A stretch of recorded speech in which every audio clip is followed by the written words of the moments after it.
Okay, so now we're going to focus on the chi-square test. And before we start, I want to mention that we have two types of chi-square test. One test for fit and one that is test for independence. And we're going to focus on test for independence because that's actually what we want to do. We want to test if there is independence, if two groups are related or not.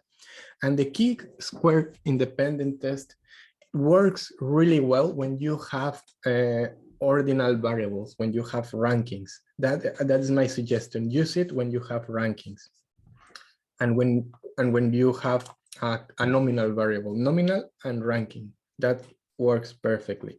So the example in here is a scientist wants to know if education level and marital status are related. Okay, so education level is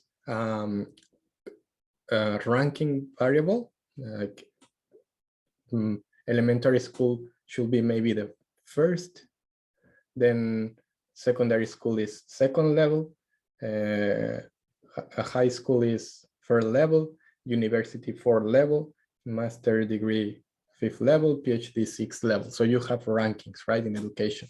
And then marital status is nominal variable. So that is the perfect example for a chi-square independent test.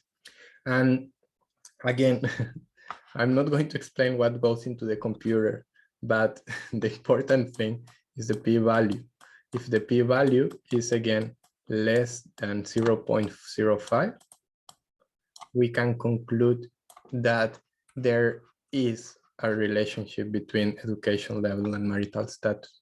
So again, it is a good tool to start the analysis, but it doesn't give you how strong that relationship is. It only tells you that the two samples are different, they're not the same thing, and that they are related. So if we end up with this number, we can conclude that the null hypothesis that they are the same thing is not accepted, and the alternative hypothesis that the means are different, that the groups are different, we accept that, and then we can conclude that yes, there is a relationship between educational level and marital status.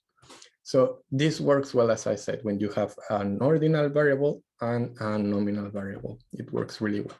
Now let's move to the next idea, which is correlation, because that's even better. In correlation, you have you know the strength of the relationship.